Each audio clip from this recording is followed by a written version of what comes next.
हाय दोस्तों, मेरे YouTube channel माधुरी Hindi classes में आप लोग का स्वागत करती हूँ। आज का टॉपिक है समास। समास में कर्मधारय समास। कर्मधारय समास में उत्तर पद प्रधान होता है। जैसे कि दो पद होता है, पूर्व पद और उत्तर पद। जिसमें पूर्व पद प्रधान हो वो अव्ययीभाव समास हो जाता है, और जिसमें उत्तर पद प्रधान हो उसमें तत्पुरुष समास, कर्मधारय और द्विगु समास होता है। तो तत्पुरुष समास के अंतर्गत कर्मधारय और द्विगु आते हैं। को इसके तत्पुरुष समास के अंतर्गत आने की वजह से ये भी उत्तर पद प्रधान होता है। तो कर्मधारय समास में उत्तर पद प्रधान होता है। विशेष अंतर ये हो जाता है क्योंकि तत्पुरुष समास में अगर देखा जाए तो तत्पुरुष समास में कि देखा जाए कि तत्पुरुष समास में उत्तर पद प्रधान है, कर्मधारय में भी उत्तर पद प्रधान है। क्या अंतर हो जाएगा दोनों में? है तो उसी का भेद है, मगर कुछ विशेष है, विशेषता कुछ है अलग, तभी ये अलग है। नहीं तो इसको भी तत्पुरुष समास में ही रखते, मगर ये कर्मधारय समास कुछ अलग है। और उसके अंतर्गत तत्पुरुष समास के अंतर्गत द्विगु समास भी आता है, उसमें भी उत्तर पद प्रधान ही होता है, मगर पूर्व में संख्यावाचक होना चाहिए। तो इसलिए कुछ विशेषता लेते हुए ये तत्पुरुष समास से अलग हो गए हैं। ठीक है, तत्पुरुष समास के अंतर्गत तो है, मगर वो भाग में बट गए हैं। तो यही कारण है। क्या कारण है? तत्पुरुष कर्मधारय समास में विशेष और विशेषण का संबंध देखने को मिलेगा। विशेष और उपमान और उपमेय का संबंध देखने को मिलता है इसमें। ये दो विशेषता धारण करते हुए कर्मधारय, कर्मधारय तो कर्म के अनुसार धारण करता है। ये जैसी रहता है, अगर उपमान है उपमेय में उसकी में धारण कर लेता है, और क्या है विशेष और विशेषण के संबंध को देखने को अगर मिलता है तो इन्हीं में मिलता है। तो यही कर्मधारय समास कहलाते हैं। तत्पुरुष समास के अंतर्गत ही आते हैं, तो बता दिए।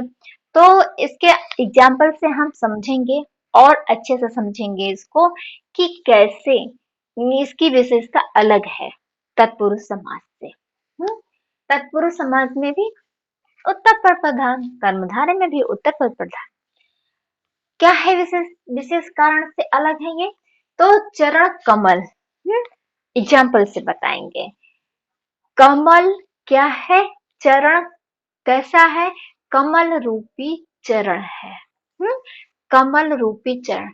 इसमें एक चीज याद रखेंगे कि इसमें क्या होता है, इसमें क्या है, रूपक अलंकार है जिसमें समान हो, कोई अंतर न हो। चरण कैसा हो? उसी के समान, कमल के समान ही चरण है। तो चरण कैसा है? कमल रूपी चरण। उपमेय और उपमान का संबंध है यहाँ। कमल उपमान है और चरण क्या है? उपमेय है। तो उपमेय और उपमान का संबंध देख रहे हैं। तो इसमें क्या हो गया? कर्मधारय तत्पुरुष, कर्मधारय समास। कमल नयन, नयन कैसा है? कमल रूपी नयन। तो नयन रूपी कमल नहीं कह सकते, कमल से तुलना किया जा रहा है। कमल की विशेषता को लेकर नयन की विशेषता बताया जा रहा है।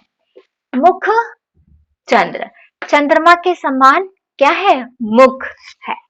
तो मुख्य क्या है? ये मुख क्या है? मेरा विशेष्य है। और उसकी विशेषता क्या है? मुख की विशेषता क्या बताया जा रहा है कि चंद्र, हाँ, चंद्रमा के समान मुख है। फिर उसी तरह नयन, मृग नयन, मृग के समान नयन। मणि, लाल मणि, विशेष और विशेषण का संबंध यहाँ दिख रहा है।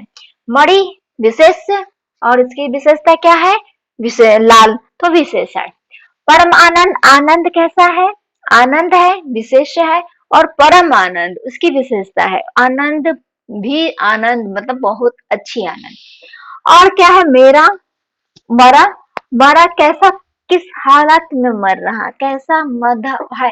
तो अधमरा, पूरी तरह से मरा नहीं है, कैसा है? अधमरा है। क्रोध अग्नि, अग्नि के समान क्रोध, क्रोध के समान अग्नि नहीं, अग्नि के समान क्रोध।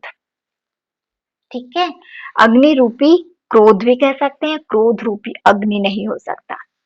और देह लता, लता रूपी देह, और फिर वही लाल मणि, मणि कैसा है, लाल है। तो उसकी विशेषता, विशेष और विशेषण भी हम देखेंगे, विशेष और विशेषण भी देखेंगे कि विशेष की विशेषता बता रहा है तो वहां कर्मधारय समास होगा। उपमान और उपमेय का भी संबंध देखने को मिलता है तो भी हम वहां कर्मधारय समास को जानेंगे। तो बहुत ऐसी बारीकी चीज थी जो मैं बताई कि कर्मधारय समास को कैसे हम तत्पुरुष समास से अलग किए हैं, और कुछ विशेषता के कारण ये अलग है। तत्पुरुष समास में भी उत्तरपद प्रधान रहता है, कर्मधारय में भी उत्तरपद प्रधान रहता है। विशेषता है जो बताई। Thanks for watching.